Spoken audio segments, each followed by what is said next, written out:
Was it playing? Shut up.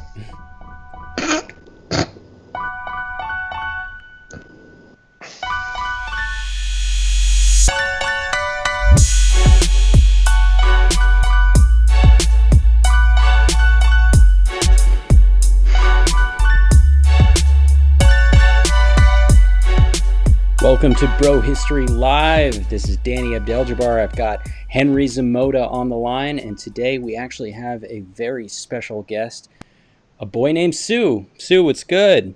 Henry, what's good? What's up, man? Hey guys, how's it shaking? This is what, the third live stream? This is the first one. It'd be the third live stream that we're doing, but maybe the first one we get right. Probably. Yeah.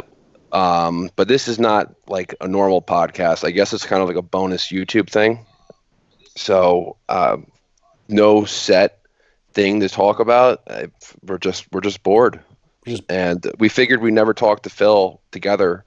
So we might as well just have like a three-way podcast and talk about the good old coof that's going on right now. The coof. The coof? The coof. So I'm curious to hear like what's going on in Texas right now, because I can tell you about New York, but I don't know what's going on in the rest of the country as far as like reactions and lockdown and stuff like that. I'm hearing stuff about like protest and just tell me what's going on in Texas, because I'm. Oh shit! You're gonna ask me real questions? Like I was supposed to do homework before this? What's going on? Just what's your experience? What's your lived experience right now? What's going on? What's going on in Texas right now? What's your experience? All right, cool. Are you all wearing masks? Are you guys like what is the level? Yeah. What is the level of feeling this based off your perception and your community? Well, I got a regret right now. I'm feeling this. Yeah. So gas prices super low, super dope. $1.25 a gallon, the lowest I've seen, if not lower. So holla. I don't even know what that means. We don't even drive here. Yeah, that's kind of pointless, right? Sorry. One day when you dude, that blows my mind. Like even hearing Dave Smith, he's like, I don't have a license. It's like, you're a grown ass man, but then that's the majority. I've got one of those. So. You Yankees up there, but yeah. So I'm pros and cons, right? I try to be an optimist, so I'll list those off first. So yeah, gas is low. I'm being forced to do my workouts outside because the fitness center is closed, so I'm getting nice fresh air. That's nice. Traffic's light, and every day's Halloween at the grocery store, so no complaints there, right? Yeah, but everyone bought the same costume. Which is kind of lame. You can mix it up. I considered getting that. What's the Master Sage's name in Naruto? Who wears the half mask? That's Kakashi. And thank you for outing me as a anime weeb. But yeah, it's Kakashi. Dude, I couldn't finish because of the cheesy pauses and fucking pros and cons of anime. Never was a big anime dude, but yeah, okay, so like negatives, like that right there, the whole mask thing at the grocery store, that wasn't until I want to say Wednesday. And Wednesday? You just started? Really? Yep. Huh. Okay. So and look, I know it's gonna sound petty, and it's like first world problems, but I don't like being told what to do, especially something little like that. Now, I know it's for health reasons, because we're in a pandemic. If you didn't know, supposedly we're in a pandemic. But, it was just like the first taste of, there goes a little bit of my freedom. Like, I'm being forced practically by martial law to fucking wear a mask over my face. And, I'll just list off the bitchy, whiny complaints like it's just a burden. Just like this whole thing is a burden, really? I mean, shutting down the economy, people aren't bringing in revenue. People are there's going to be a positive out of this. I mean, people are kind of getting to where they should have been with technology, so that's accelerating. That's great.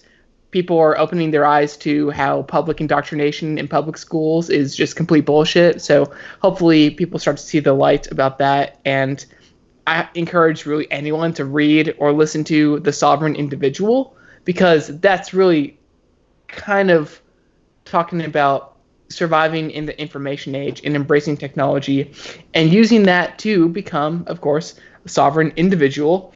And that's really how you combat the tyranny of the state, because using their bureaucratic tools to stay in power and just the abortion of monetary and fiscal policy that we have, that's pretty inept when you are able to leverage technology as an individual and, succeed. So hopefully this is the beginning of that.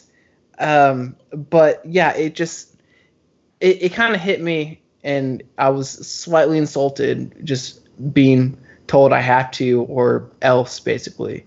And yeah, like first glance, you might think that, oh, this guy sounds like an arrogant prick.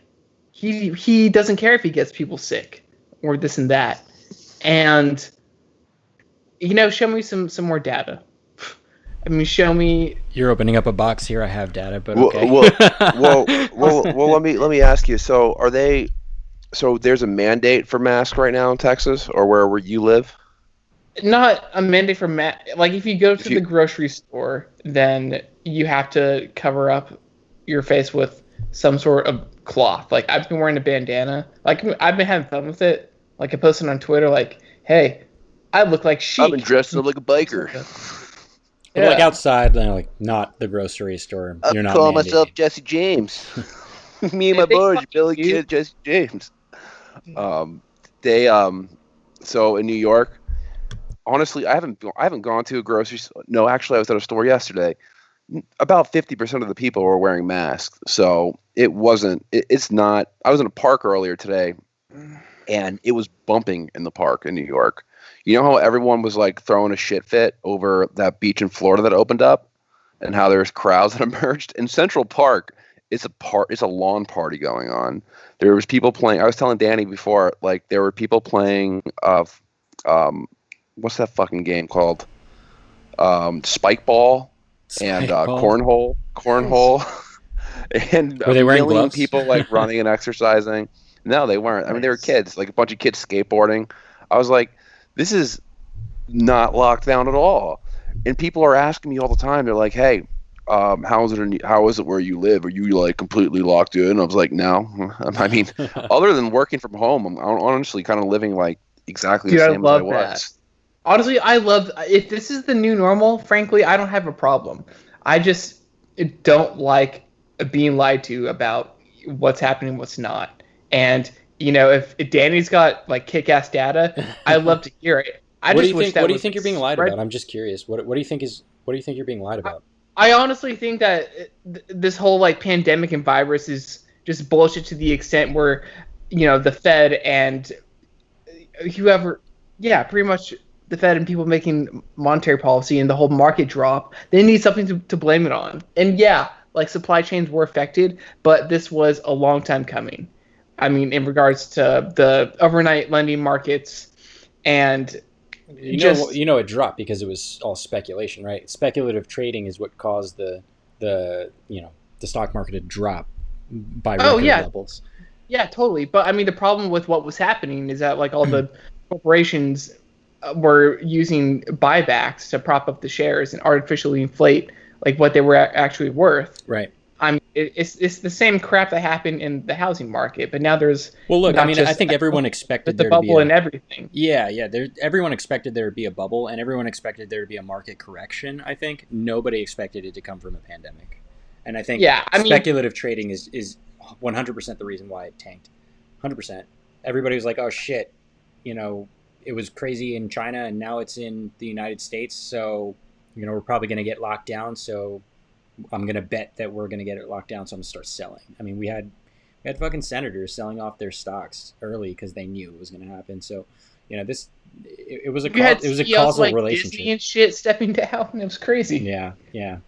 It was a causal relationship. Like a pandemic happened, and then the economy fell down. Well, I It mean, the made problem sense. is, had this economy been somewhat healthy and people weren't as leveraged as they actually were and conditioned to be leveraged just to survive and live paycheck to paycheck and have that be the normal and survive off debt, if Right. we were in a better position, then this pandemic would not have been as disastrous as it Oh was. yeah, It without a was just doubt. a On that black point, I swan agree. event, and it was just a mere feather touching the stack of cards that was the bullshit of what our economy was. And Yep. that's why sound money is so important, because that doesn't happen. You can't artificially manipulate prices and signals that way if you have sound money. So we And got. like that's why I'm so into Bitcoin. I, Because in the Bitcoin market, it is so honest, everything that's happening. Yeah, people are taking out loans and buying a bunch of Bitcoin, and there's the occasional whale, and then there's also the occasional sell-off. But the beauty of that sell-off on March 12th, like Black Thursday, whatever the hell they call it, the beauty of that is that these fat cats on Wall Street playing the stock game actually had somewhere to liquidate over the weekend, because the fucking markets are open the same damn hours the DMV is. I mean, not literally, but I mean, Pretty close. like Yeah. Mm-hmm. they had that wonderful, permissionless, beautiful safe haven to opt out of a broken legacy financial system, liquidate their cash, and be ready for whatever hell that they have to face come Monday. So And we. Bitcoin is like brutal, like free market capitalism as it can get. But just the fact that it's open and honest and it's there and an option just blows my mind. And it's not even that. It's also with people living off of it in Lebanon, because everyone who's just an average Joe can't use the currency, is so heavily inflated. They're actually using Bitcoin to transact. And I have a friend who's a doctor, and he has the luxury of using USD, but he can only pull about $700 the last time I checked with him, $700 a day in USD. That's a lot of money in Lebanon. It is, and like to some extent, it's a lot of money just to have on cash today if you're an average American. But still, I mean, that goes into the whole foreign policy dollar hegemony thing. And again, you don't have that if you have a sound money. Yeah. Ronnie S., a viewer today, has just commented that the coronavirus was the pin that pricked the bubble. Now everyone is talking about the pin and not the bubble. I think you put it absolutely correctly. As I mentioned before, I think everyone knew that this was going to correct. It was just a matter of like what correct. Also, Ronnie S. just commenting in now. Bitcoin isn't all it's cracked up to be. So I guess he has some points against you there. But, I agree with you, Ronnie. I definitely think that, we're talking a lot about the pin and not the bubble. And we can certainly talk about the bubble. But, again, I kind of want to drill a little bit here, Sue. What do you think is a lie about this pandemic? Because I know you're using pretty hard air quotes for it. What do you think is a lie about that?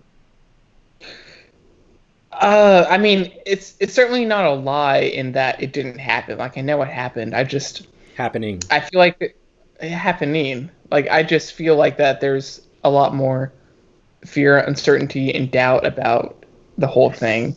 And I had a friend car camp it. I forget what his name was on the Medium post. So when y'all publish this, I'll include the link on it. But he was just doing some of his own research, and the people that were dying were the majority of them were men. I think the median age was 80. So that says something pretty compelling about the lifespan of humanity. So if the median age was 80, I guess high five to us. But I mean, it was older gentlemen from where it started. So Asia, Wuhan, and Italy, basically old men that were smoking were the victims for predominantly. And I mean, yeah, cases happen in the United States honestly, I can't really like speak to them, which is why I'm kind of stoked to like hear what data you do have, so maybe you can help better like formulate my understanding about that. But I mean, the point is, a lot of people were like sick and had similar symptoms before this. My mom had identical symptoms, and she was knocked out. Like it was awful. For like 6 Henry and weeks. I both experienced shit just before stuff started popping off. Yeah, we both I got real sick in the beginning of January. Like I was the sickest I've been in my adult life probably. Yeah, and same I for was me in the telling beginning Danny, of February. Yeah, and I was telling Danny, I was like, man, I felt like I was gonna die. Like I was debating going to the hospital. I ended up getting better, obviously, but it was the flu. Like I never saw a doctor. I was diagnosed with anything. If anything, if I was older, if I had medical problems with what I had, I don't think I would have made it. Like it was that same intense of a virus. Yeah. If I had like, let's say like lupus or something, or some pre-condition, or just something that would affect your immune system. Right. If you're immunocompromised like, in any way. My Right. my grandfather's 94 years old. He's old, and he's not a good 94 either. He'd die in an instant. Like if he got corona, like I can't see him lasting for more than a couple of days with a flu virus. Interesting story about that. I just want to add, like on top of that, like the common pattern of people that are most like vulnerable to this are you got old people and people with pre-existing conditions, and those are the ones who are dying basically. So I mean, to that, other than that, I don't think that there's much to fear about, and I don't think like in the news people are being, or like the media is not portraying it, and it is being as transparent as it is. I mean, to wear masks, to not wear masks. I mean, now they're telling us to wear masks, but it's not consistent. I know that they're all humans, and hopefully the majority of us are actually trying to do our best and give the right information, and not just manipulate and socially engineer, because I think there's another argument how this is just them not letting a good crisis go to waste, and passing more surveillance laws, and just treating it like another 9/11. So there's definitely that element to it. And again, I can't really speak on anything specific. I think that there's a lot of bullshit in the CARES Act, and it's just a mess. And I think what's also interesting is that how it's kind of like a polar opposite of what people would think in New York, but it was New York and San Francisco were like the first hubs to really lock down. So they're like more the larger metropolitan cities in America, and probably have the most uptight like government regulations and restrictions. And then since that they were the first ones to do that, and now I guess it sounds like from what Henry says, it's kind of dying down. It's not dying down. It's just there never was a police state in New York City. Right. At least where I live. Yeah. There never was a situation where you walked outside and there were police officers waiting to ticket you if you didn't have a mask. Like there was never that type of like intense enforcement of any type of like recommendation from Anthony Fauci. Fauci. Hey, don't bad mouth Fauci, all right? I mean, I think it's interesting because what's up, numb nuts? Jimmy Dore. Do you guys listen to Jimmy Dore at all? No. Oh my god, it was one of the funniest things. He does this thing called prank phone call. He does these prank calls where he has like somebody impersonate like a politician or somebody who's in the news, and he did one with Anthony Fauci, and it was one of the funniest things I've ever seen. That's funny. He had someone impersonate Fauci.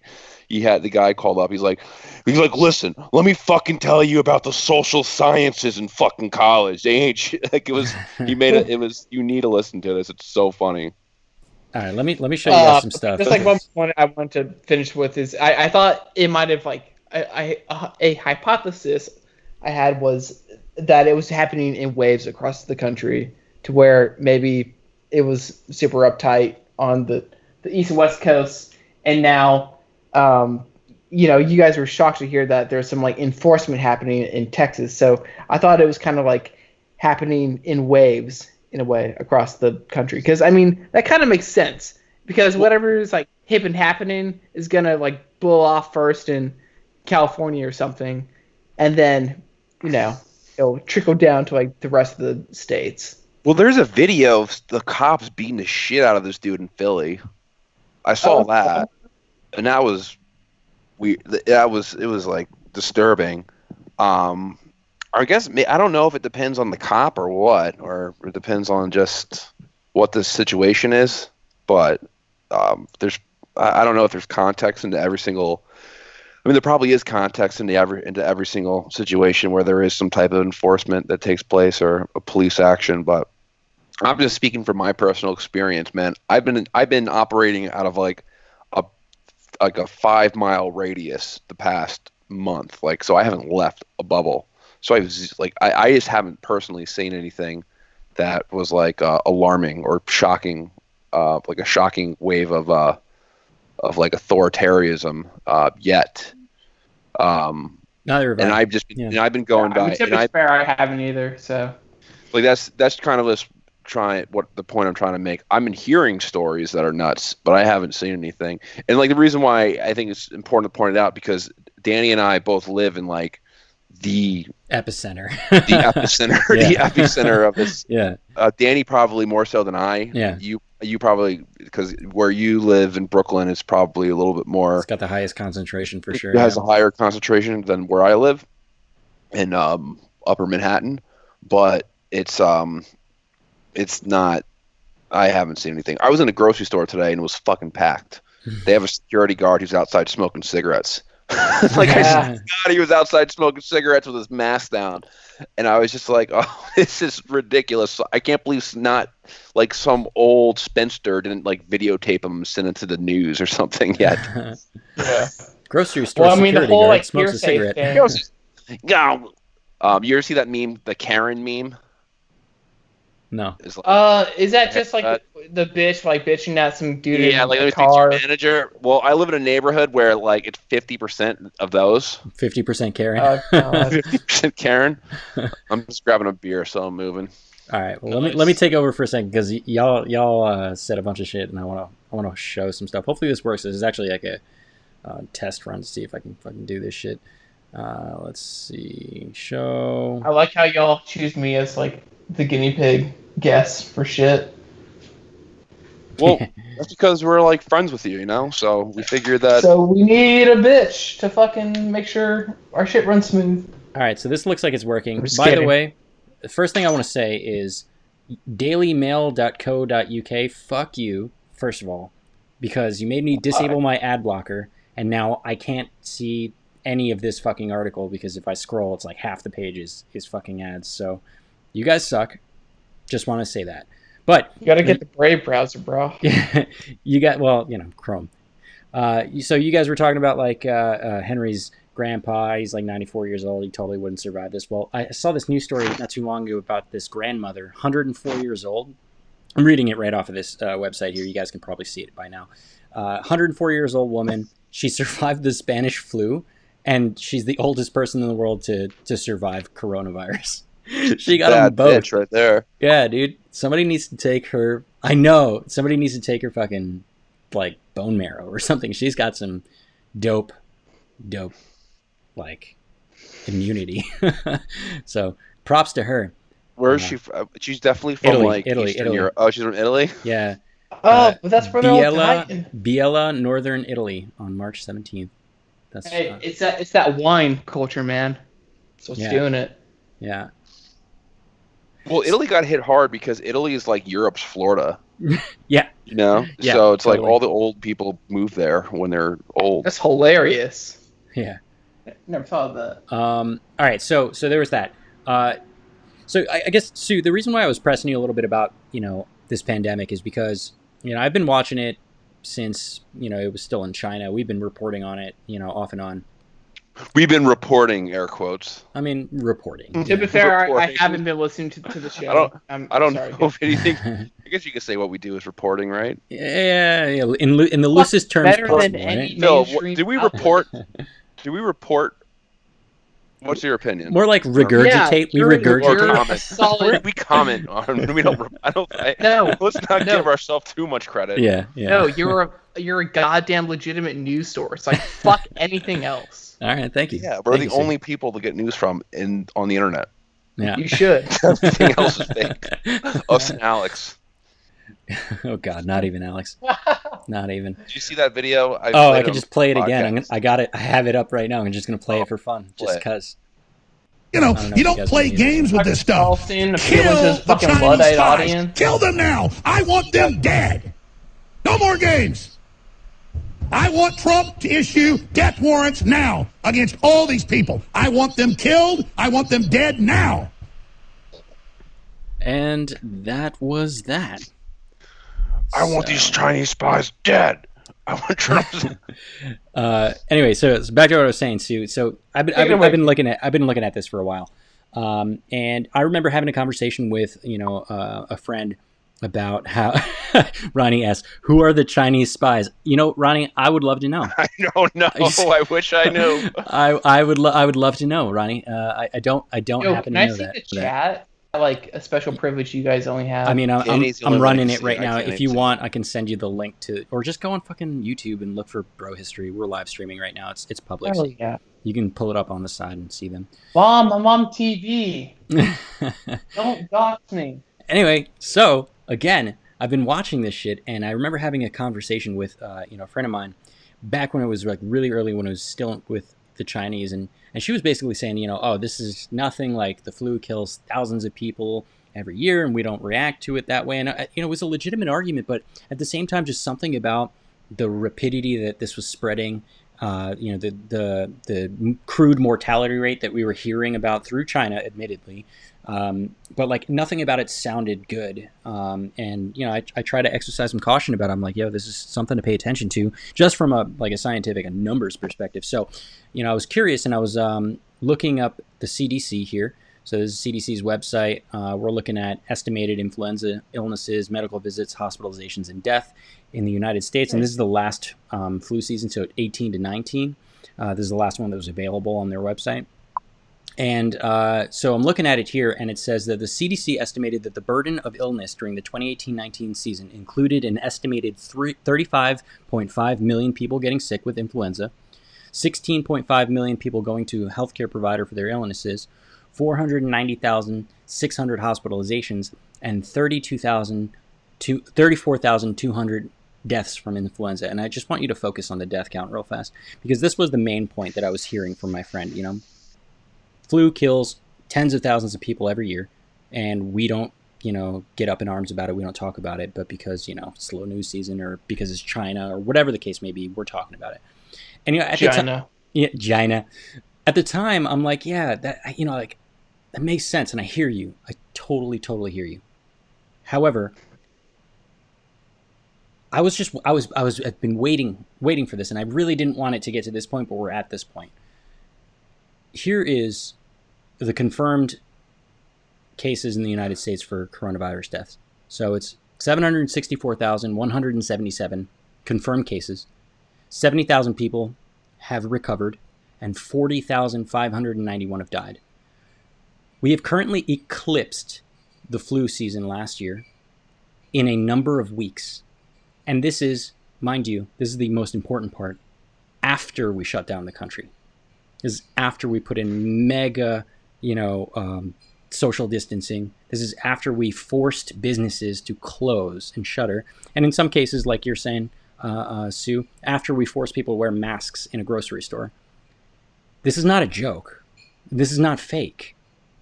This is very fucking real. And I mean, I don't think it's fake. I don't know, Sue, in the beginning of the conversation, you I don't want to twist your words. We can go back and do it. I don't think he was saying it was fake.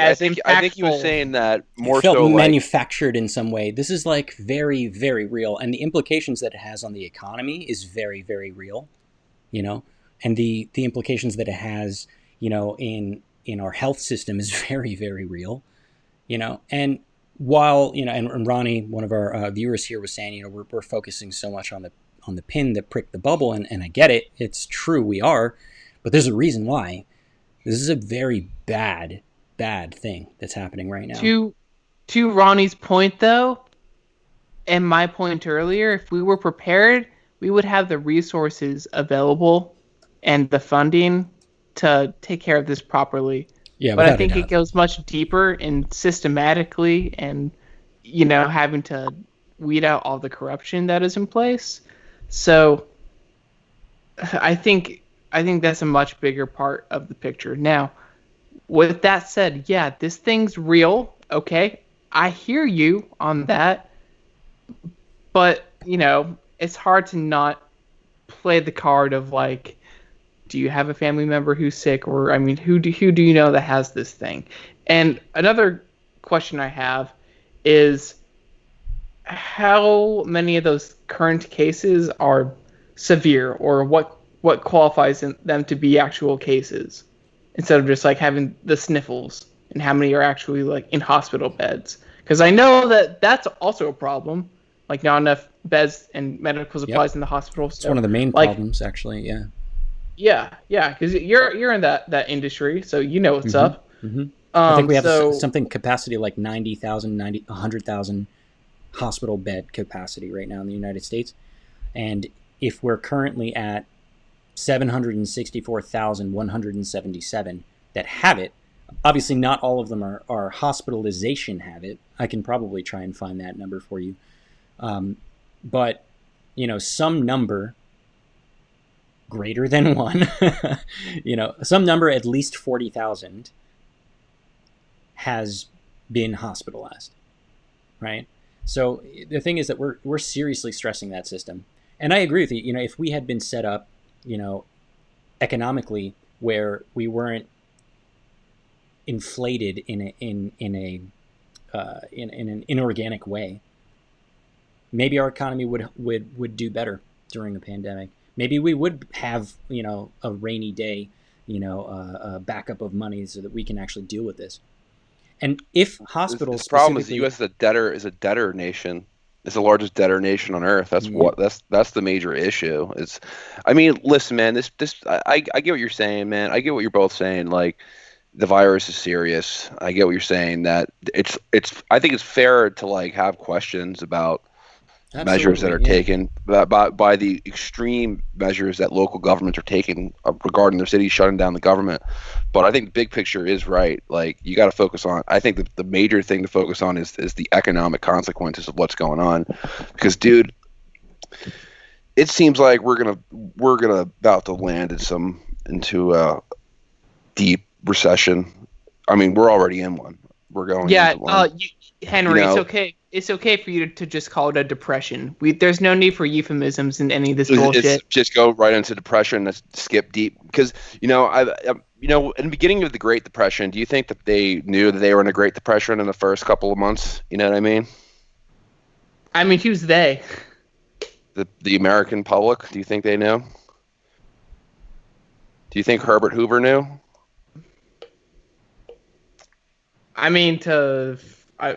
I don't know enough about that history, to be honest. I would assume that it would happen relatively quick, because people mortgaged or used their mortgage on the stock market, didn't they? So I don't know like the time span of like shit hitting the fan and the whole thing crashing. But that's one of the problems with the current economic system, because it is Keynesian philosophy driven. What was the point I was gonna make?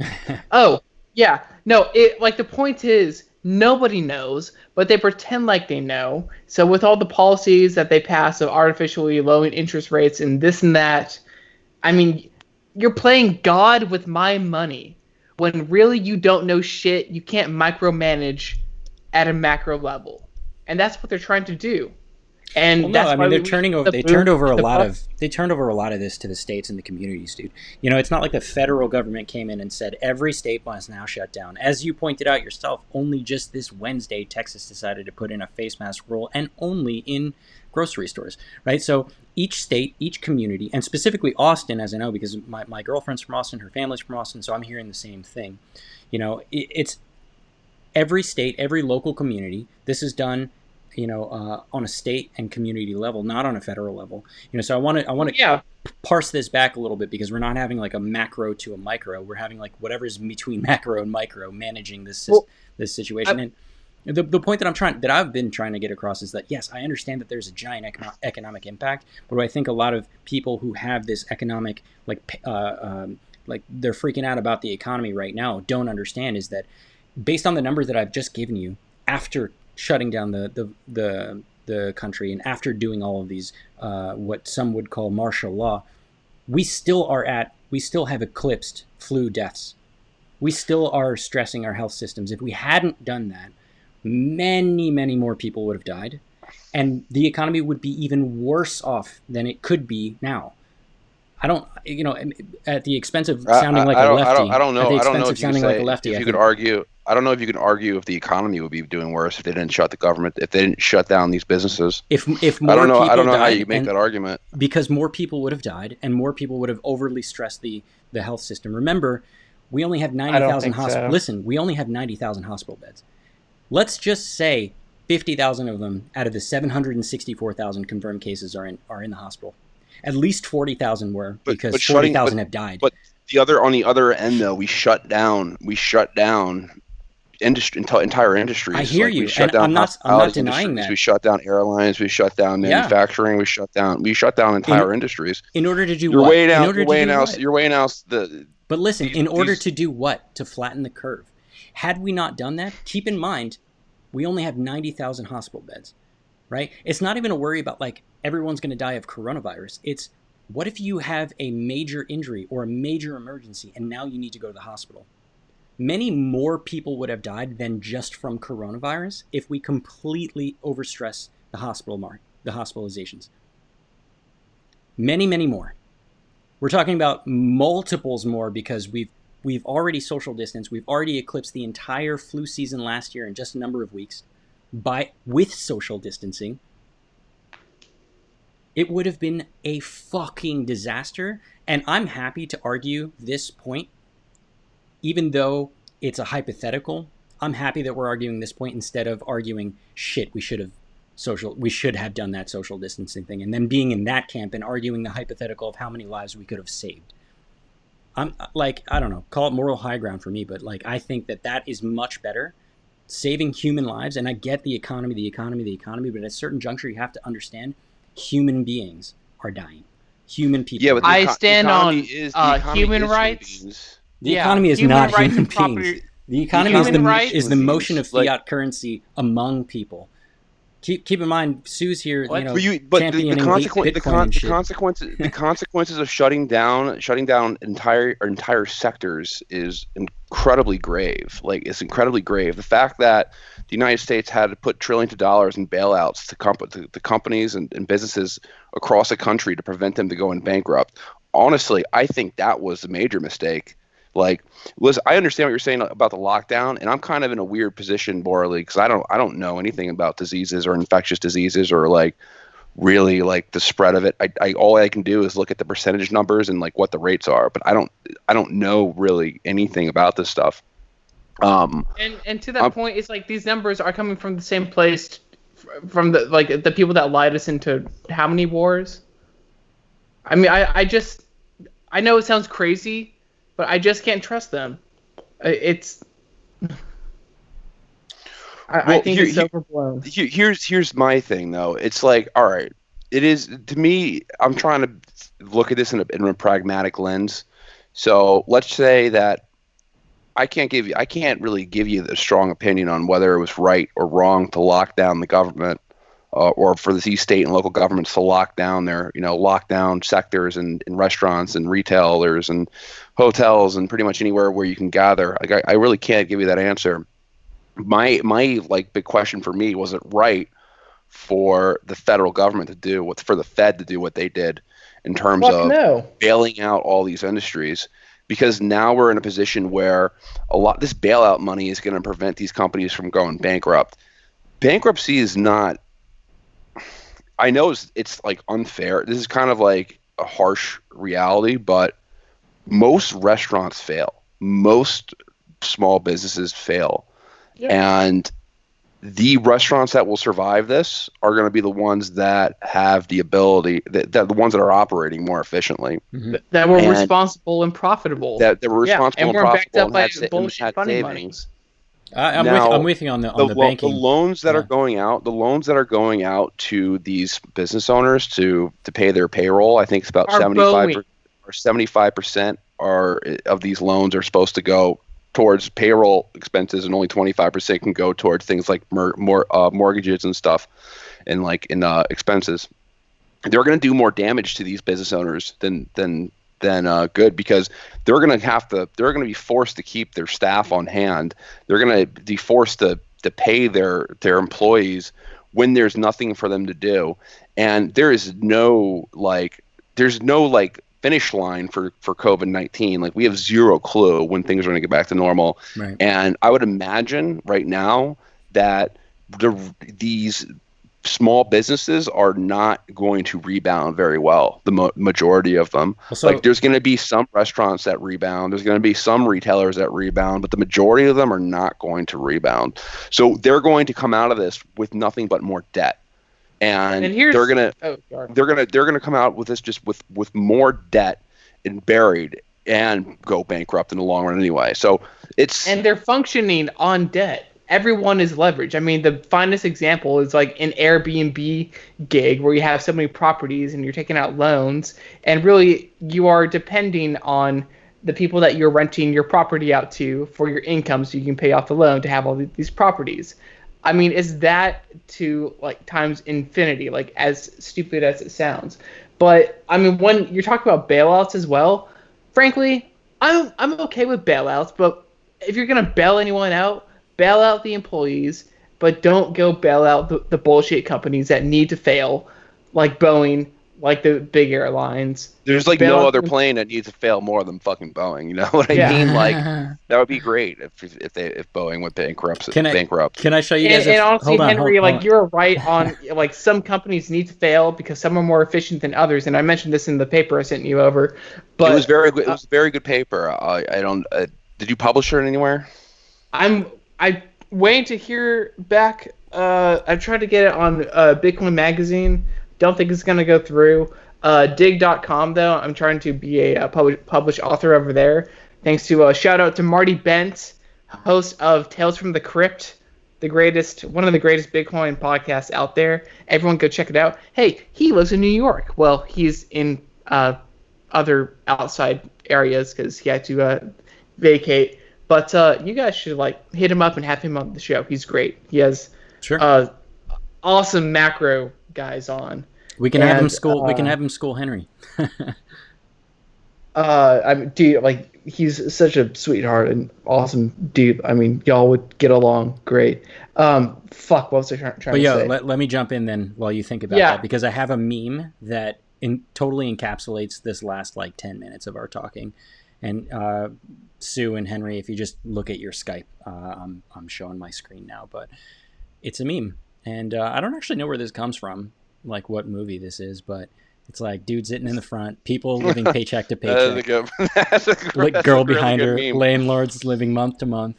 Girl behind her, banks and corporations living bailout to bailout, and then the U.S. government all in the back. Great. U.S. government living war to war. But the thing is, these loans. So I guess all $350 billion have been used for this paycheck, this PPP program. Paycheck to paycheck people. Well, here's the thing. I'm still trying to wrap my head around this, because I've been talking to people about small business owners, and they're telling me it's like, I guess it really I'm not. There's the standard from the SBA, from the Small Business Administration, but I don't know what the banks are doing from bank to bank. I know that most larger banks like Bank of America and like Wells Fargo and those banks, they're not taking new applications for people who are applying for these loans. It's like the local banks, local community banks are the ones who are kind of taking on all these new applications. So I'm curious to what underwriting standards they're having. I know the SBA guidelines are that you don't really they're not really being underwritten, but it's interesting because there's a lot of things that come into play. Like, do you have full-time staff? Do you have independent contractors working for you? Like I have a buddy who owns an IT company, and all of his employees are independent contractors. Right. So he doesn't qualify for the PPP programs, but they're still giving him loans. Now, the loan is like a very small loan. So he's not going to very take small it. loan of $1 million. No, it's not. It's like not even. No. Well, the problem with that is like these smaller banks actually have license and are encouraged to print money. Like, Danny hit the nail on the head. Like, yeah, it's not like the big scary central banks, but it is like the federal government that are allowing these smaller banks to have licenses to continue like lending to other banks. And right. The problem is that these new policies that are being passed aren't actually helping out these small businesses. It is strictly to bail out the larger companies because they are probably no doubt the ones that are most politically connected, and ergo the capitalism that we are forced to continue to live under. I think a lot of this bailout money, not even just the bailout money, I guess it is bailout, the $1,200 everyone got. Yep. That went straight to credit card payments. I think we owe. So it's like I think that money went straight. like 42,000 more than that. What's that? What'd you say? Yeah, shit. I shouldn't have said it. I don't know. Like, pretty much we got screwed over with that. It's much more, apparently. Like, I think total what we should have received was like 56,000 instead of 56,000 or 5,600. Oh, probably 5,600. I don't know. Yeah, because $56,000 is a lot of fucking money. Yeah, they gave 13. They gave 13 or $1,300. I forget what it was, but I mean I think that went right into people's like next credit card payment. To be completely honest, because banks are concerned about people having delinquent credit card payments and so I think most landlords, and it's funny because this whole thing is encouraging people not to pay their rent, for this month. I don't That's know exactly what it was for me. I think a lot of people are gonna. I think that most people are probably gonna make deals with their landlords or deals with their management companies for their rent, but it will probably be something private. It'll 100% be something private. I got that. Yeah, too. it will be something private, but you do know that like if a landlord's an asshole, they're toting a tough line because someone will be like, "Oh, my landlord didn't agree to." There's gonna be thousands and charge me too much. There's gonna be thousands of those cases, hundreds of thousands of those cases for sure. But there's also gonna be just some situations where the landlords just literally can't budge because they're just like the meme I showed before. They're living month to month where we're living paycheck to paycheck. So there is some sympathy there, but at the same time, I think what Sue said, if we're gonna bail anybody out, it should have been the people. And it seems like we have, and it seems like that money is all gone. So the problem with that is that we are conditioned to live off of financing everything. And that also goes into why sound money is important, because it changes the way that you think about money and your savings, and lowering your time preference and valuing what you earn and cherishing that. I hear you, Sue. I hear you, Sue. But this isn't like, we're not talking about like universal basic income, which I'm a supporter of, but we're not talking about like a constant stream flow. We're talking about an extraordinary measure for some extraordinary times. And I think, on that point, if we're going to bail anyone out, it should have been the people, which they did for the most part. Most people got some money. A lot of people didn't, unfortunately. But as Henry was pointing out, and as we talked about on the last show, there's a lot of really random places where millions of dollars went, billions of dollars, really. There's so many random things that were jam-packed in the CARES Act that it's like kind of nauseating. It's like just entire infrastructure projects were put in there, like things that really deserve their own bill, and just kind of like miscellaneous things to like miscellaneous expenses for senators and congressmen, probably for I guess under the pretext of like traveling safely. I don't know how you justify that. I guess they need more blowjob money, more money to pay off hookers, right? I want my blowjob, please. Hey, I need. Like, it takes a lot to bribe people. Which goes back to my point. If these motherfuckers are passing non-disclosure agreements, bills, how can we trust these same people with the data that they are presenting to us about who's sick and who's not? I mean, I generally. I'm sorry. Do you doubt the numbers of people who are sick? I kind of do. I don't necessarily doubt the numbers that people just, all right, are sick, just but take the deaths. Just take the deaths then. Don't worry about how many people are actually sick. Just take the deaths, which is ridiculous. On some days we were having 9/11s every day, right? Like every single day. But who are those 9/11s? What is the demographic? Can I have that information? Who cares? It's human beings. People are dying. Who cares about who they are? It's human beings. Well, what I care about is, are these people that should actually be in the workforce or not?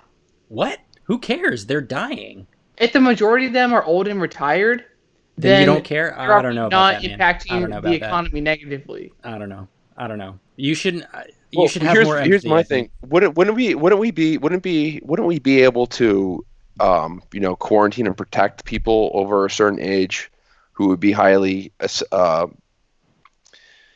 accessible to this disease, or couldn't the thing is susceptible? The thing is that it's not just them, right? It's everybody, right? It's the people. I would like to myself. see that data that says it's everybody.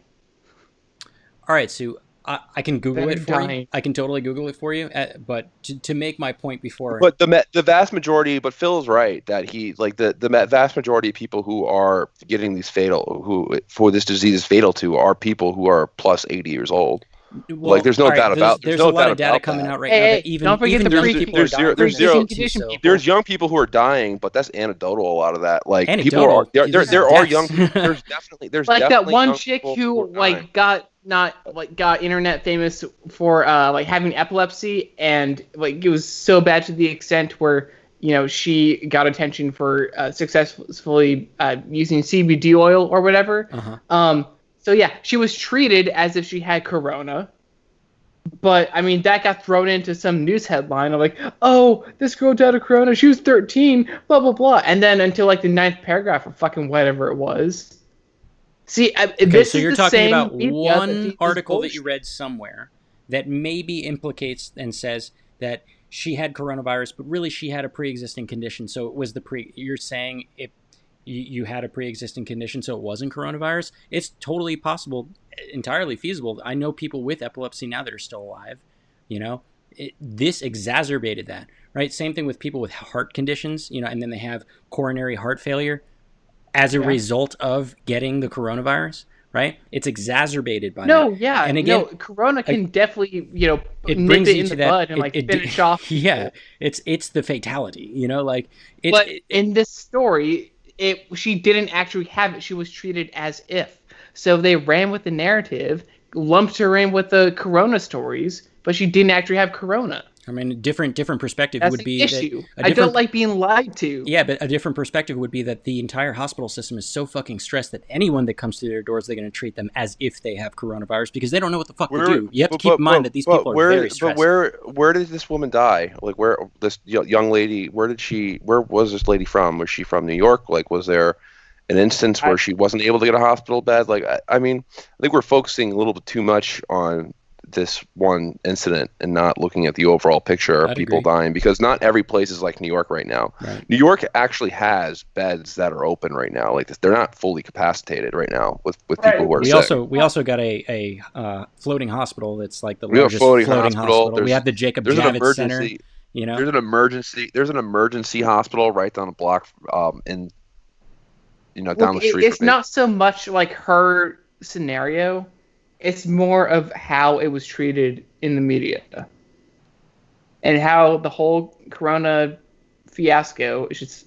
I mean, blown out of it's your prerogative not to believe the media, but at the same time, it's hard not to doubt the numbers that are coming out. Like it's really, I find that very difficult, and if you don't want to take the number of people who are infected, that's one thing, but just the death count, just think about the death count, think about the speed at which the death count. Here's the thing, crazy, Danny. I think the death count, I think, is more up to criticism or further digression, because it's people who, Phil made a good point, people who are dying of other diseases. They may have corona, but they could have died of their corona just heart finished disease. the job. Or that's not even necessarily that corona finished the job. Like, these people could just have conditions that were going to kill them anyway. If you get shot in the face and you have corona, you died because you got shot in the face, not because you had corona. You got the corona bullet. The corona bullet.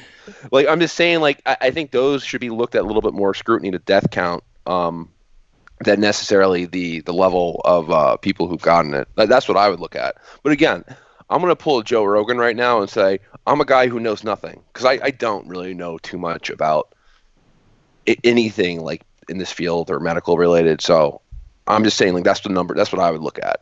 For the record, that's how I feel about this too. I don't know. This is me reacting to how I feel, what I've heard, and my interpretation. Like, I'm not claiming to be a fucking genius about this shit.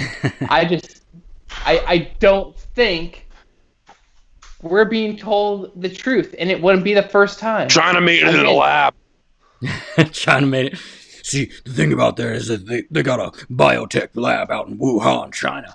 And, one of those interns, they got sick, and they brought it out, and they fucked a bat. And then after that, they made vampire pedophile babies, and they infected a wet market in Wuhan, China. And then it spread, and then the CIA, see, what they did was they exported and some then of Barack those. Obama took it.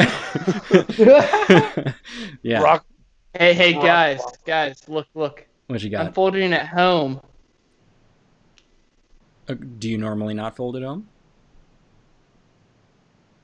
Who's your mom fold for you? Totally missed the joke. All right, let's jump off topic. I want to. Hey, yo, Ronnie, you get that reference? Is Ronnie still here? Yeah, Ronnie's still on. Ronnie, tell me if you get that joke. Folding from home. I don't know. All right, let's jump. Let's do something lighthearted. We did this a long time ago on a weird. It wasn't lighthearted? Sorry. This wasn't lighthearted? Sue, just stop. The joke fell flat.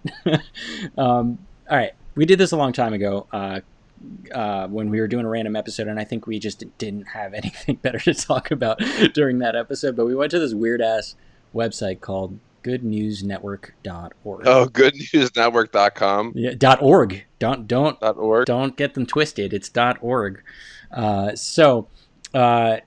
We're going to read the headlines of goodnewsnetwork.org and just, I don't know, make some comments. And also just want to point out, again, dailymail.co.uk, hella ads everywhere, can't read shit. Goodnewsnetwork.org, good website. Not a million ads, just looking at some. So what's the first Brave article? browser? Good browser. 10 types of apples thought to be extinct from pioneer days are discovered in the Pacific Northwest. Whoop-de-doo, Basil. What does it all mean? Johnny Appleseed tossing his fucking apples all over the place. I don't care about the North American glacier apple. The North American I don't know. Okay. How about musician uses truck bed to play drive-by concerts for friends in quarantine? And the video is incredibly heartwarming. Actually, this happened to me recently, except it wasn't a drive-by like musician band or whatever. That guy's definitely a drug dealer going around. He's just like looking for people who want to smoke weed. Smoke a doobie. That's probably his market. That's his marketing. Just drive-by weed dealer. Dude, this actually happened though. If you're supporting drugs on the streets, then good. This happened to me though, for real though. This happened like a drive-by DJ was like in Brooklyn and he was playing that song from Jay-Z and Alicia Keys, New York. It was actually quite heartwarming. Did you hear? This is completely not related to this, but did you hear about Pornhub offering Joe Buck $1 million to do the play-by-play on one of their videos? Okay, first of all, who's Joe Buck? Second of all, Oh my that's hilarious. Danny, you're such a dork, man.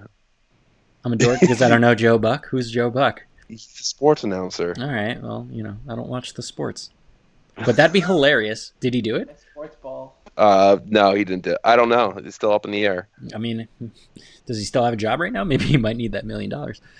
He's doing fine. He makes millions of dollars. He doesn't need to take this job for money, but I mean, $1 million is $1 million. Mm-hmm. All right, Henry, you want to pick one? Should I keep scrolling or something catch your fancy? For the first time in 240 years, white. I can't really see the full article because there's like a screen. Yeah. For the first time in 240 years, white-tailed eagle spotted flying over England. So good news for England. They have a foreign animal that's going to go disrupt their ecosystem. So everything's going to get their ecosystem. Echo. Their ecosystem. So now they have these pest animals because eagles are kind of like pigeons up in like Alaska. They're everywhere. Like in certain parts of this country, they're basically just big pigeons. So now vicious these animals, pigeons. now these animals are going to go to the UK, probably prey on all the mice and all the other rodents instead of like what their native species do, and it's going to fuck up the entire ecosystem. So now you're going to have stray dogs and feral cats and feral animals everywhere running in the UK. So yeah, that's not good news to me. Okay. This is pretty cool. Swiss village has been projecting world flags onto one of their tallest mountains in solidarity of the pandemic. So they're going to put somebody's life in danger during a pandemic to put some fucking flag for a social media website? That looks pretty cool. I kind of like it. Looks cool. Oh, they projected the flag on there. The point of this is like to take these news stories and put a very morbid view on them. that's like the joke on this. I'm going to the site. I will. I'll start. You can just look at my screen. You look at them in like the worst context you can. Maybe I don't want to look at what you're looking at. All right. Well, don't join the club then. That's fine. Just do your own thing.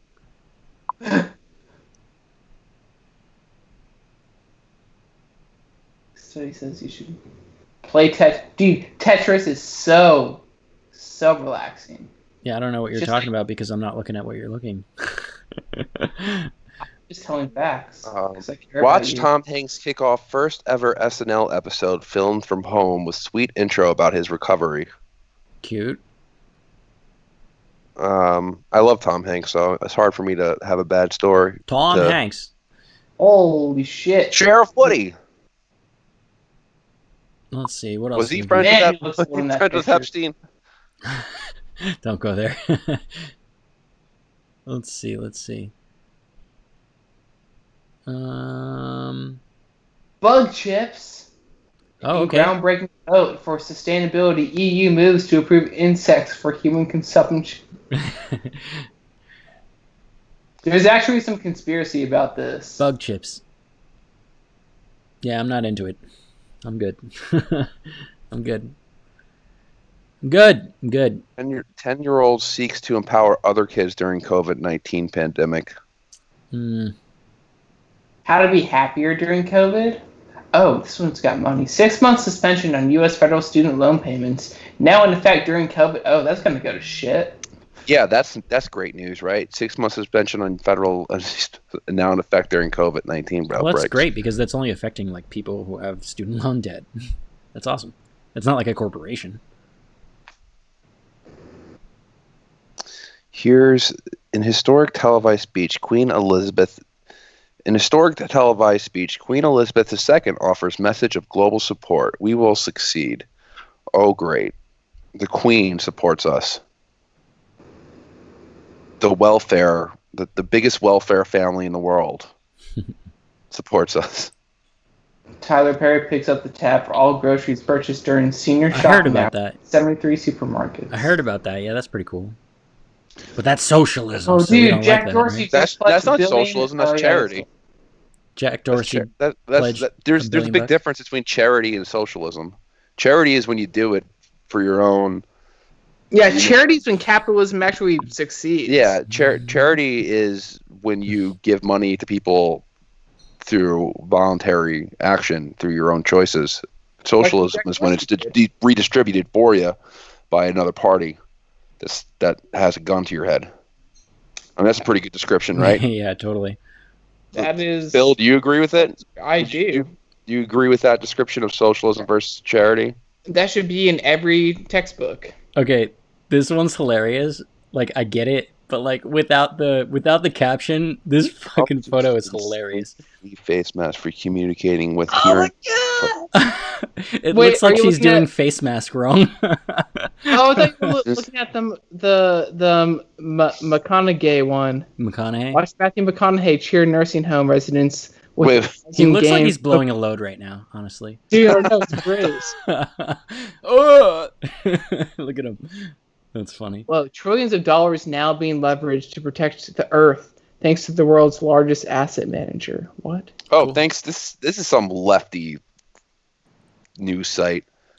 Trillions of dollars are being used to protect the Earth. Fuck you.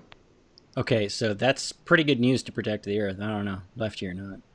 Trillions of dollars on what? Yeah, but you don't know which dollars. Whose dollars? It doesn't say whose dollars. It doesn't say government dollars. It doesn't say tax dollars. Maybe this is trillions of private dollars. You don't know that. You're just making the assumption that it's lefty. It's a good joke, dude. It's a good joke. Let's click into it. Let's see what's going on. I'd rather not. I'm clicking now. I'll read it for you guys. And okay, so that was our show. What asset manager's managing trillions of dollars? I don't know, dude. I'm just fucking around, man. I don't know. Maybe it's like. I bet he eats bugs. There's no one worth $1 trillion that we know of. Hey. That we know of. Henry, I think you're worth more than that. It's like those MasterCard commercials. For everything else, there's MasterCard. All right, that's about it. Danny, you're priceless. So that's a segment that I don't know. I think that's a funny segment to have in the show. Yeah, we should find a different site though, just something else, you know. So let's do Pornhub. How about that? No, we're not going to do that. No, but the people who own that site or operate it are pretty hilarious. Like the things they think of, like you ever on April 1st they changed it from Pornhub to Cornhub. You ever hear about that? They had videos on, like, all the videos were like huge ears of corn. Yeah, like they're really, really funny. That's hilarious. I know that every Valentine's Day they give out like free premium membership for all the lonely people on Valentine's Day, which I think is pretty funny. That's a charity I can get behind. That's charity. That's a charity I can get behind. Yeah, getting addicted people to porn is charity. Popcorn, HD corn, black corn, buttered corn, cartoon corn, Asian corn, interracial corn. That's hilarious. That's hilarious. All right, let's wrap this shit up. I think we're just over an hour. I think we might as well do this before we get ourselves like blacklisted on YouTube for talking about corn. But yeah, anything to say, Sue? Thanks so much for joining us here. Do you want to plug anything while we're here? Hey, thanks for tolerating me. That was pretty cool of you. Thanks for the invite. What do I plug? Okay, so I have a podcast. Comes out about once a week, so be on the lookout. Usually Monday and Sunday night or Mondays, but been busy working from home and stuff coming up. But yeah, top of the week. I plan on having JW Weatherman on, hopefully. Mm-hmm. Big in the Bitcoin scene. Really good on OPSEC, and he is the creator of MathBot.com. So if you are a parent and are hating having to homeschool your child, and they need to learn math, and you want them to learn how to code, then MathBot.com is a great place to do that. It's got a sweet, slick interface. You basically program a robot to like move around and stuff, and soon you'll be able to like get rewarded in Bitcoin like every time you level up. And the cool thing about Bitcoin is that it's a deflationary asset, in that like right now, like sats, like satoshis, are like the smallest subunit of Bitcoin. So think about this: one BTC, one Bitcoin, is 100,000. It's 100 million sats. So what's fun about that is, like, you can reward your kid in like 5 cents each time they like level up or whatever. But it's actually in Bitcoin, and the way that Bitcoin is going in like value, like any piece that you can have of that pie is something to really cherish, because it is a digital gold bearer asset. No one can seize it from you. There's not going to be some FDR Executive Order 6102 bullshit to come and confiscate it from you to fund World War II or try to like get yourself out of the Great Depression. So a lot of stuff happening over there. That's not my project though. Project. Wait. Can I just?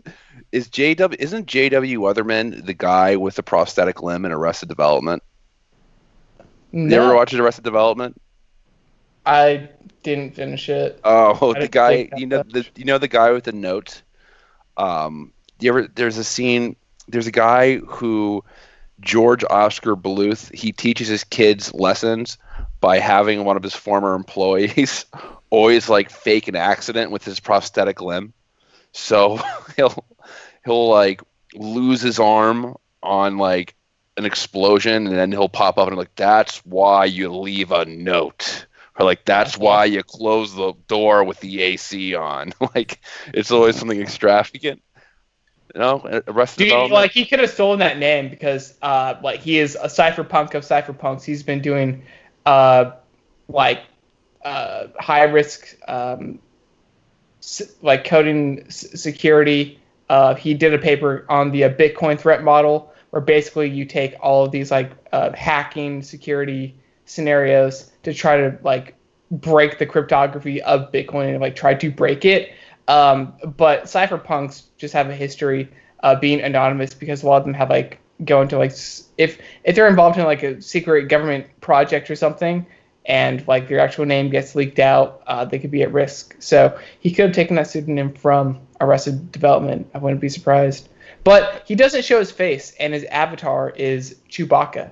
And from what I hear, when you actually interview him, he wears a Chewbacca mask. So that's pretty badass. All right. So let's bring this full circle. You'll have him on the show. And what's the name of the show again?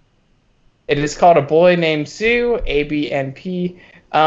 It's like quasi-libertarian, anarcho-focused, but it's pretty much looking more like just straight Bitcoin focus, because it's really, Bitcoin itself really wraps up the Austrian economic theory, and really it's pro-people. I mean, it grabs people from all corners of the world, people that are invested in technology, people are interested in economics, in human rights. I mean, Alex Glasson of the Human Rights Foundation is a giant Bitcoiner and very prominent in the scene, and really people that Bitcoin changes you, as corny as it sounds. Like, I'm not the same person as I was in just what I believed and what I thought and just what I learned 6 months ago because of Bitcoin, because it really just challenges you to learn like what money is and how important the separation of money and state really is, because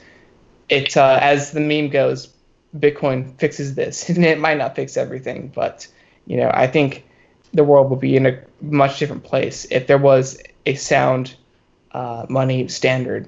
But yeah, Boy Named Pseu, check that out. Episodes once a week. Website is pgibbs.io. That's where I'll post blogs, post the podcast episodes. Starting to post music that I do, so you can download that for free on the site, like my intro and outro music. That's me playing. I have a few full-length songs on there, and Biting the Bullet podcast go check that out. It's some ex-Marines, anti-war, talking about great stuff. I was on their show last Sunday, and I did the intro and outro music for that show too. So you can download that for free if you want. It's pgibbs.io /music, I would say, or just go to the site and peruse around. And then maybe click on the donate button if you want, if you're feeling generous. Just pgibbs.io is my PayPal. And you can cash at me. Cash tag is Philo, all caps FYL 0, not an O. But yeah, if you feel like giving me money in these trying economic times. What's your bank account and routing number and your Bitcoin wallet address? You want to give those too? What's your social security number while you're at it? I'll give you my one of my Bitcoin pub keys. No, that's fine. Henry, you got anything before we close? Not really.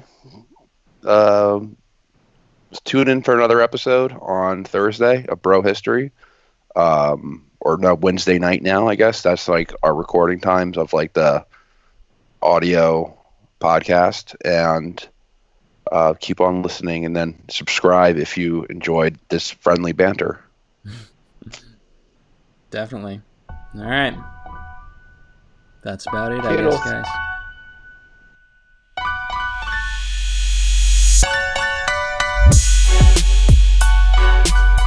All right, I'm just queuing us out. I got you guys muted.